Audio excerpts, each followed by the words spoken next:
Today we're repairing the top of my MX-5.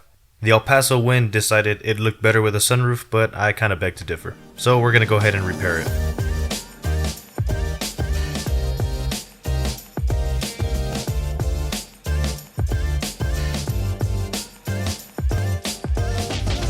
I searched the internet for a few days and eventually came to this replacement top by Nostalgia Parts.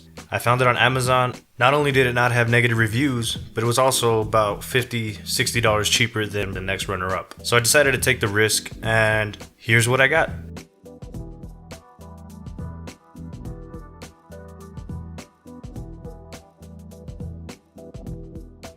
So to begin removing the cloth from the convertible top, we're going to remove the screws on the front header.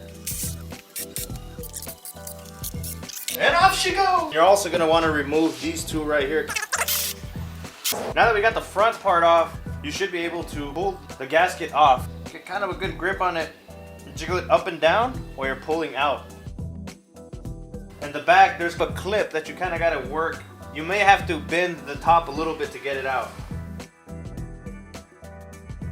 Now that the gasket's removed, you should be able to see this bracket that holds the gasket in place along with these screws that hold it. This bracket moves, so what you're gonna have to do to make sure it stays aligned with your current window alignment is get a chalk marker and circle the bolts. That way when you put it back on, you know exactly where the alignment's gonna be.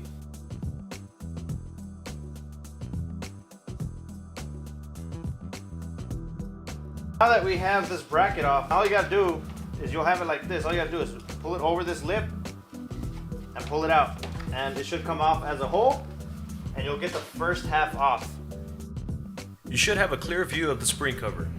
All you have to do is pull up on the back of that cover, and it should slide right out.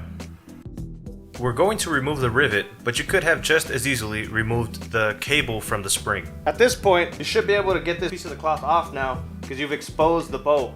So all you have to do is with the screwdriver come in here and kind of bend it back just to give it some room. So you want to do this because it's latched in there. Once you give it some room, you can actually pull it out. Yeah, got it. Is that what we'll think about?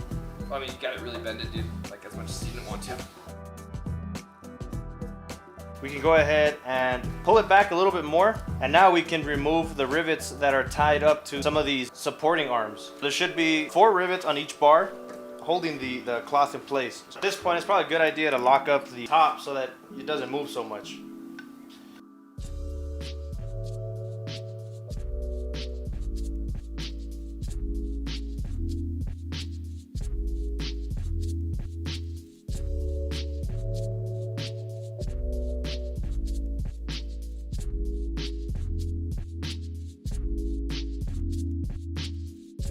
Once you've drilled off the rivets from the support arms, remove the end cable bracket.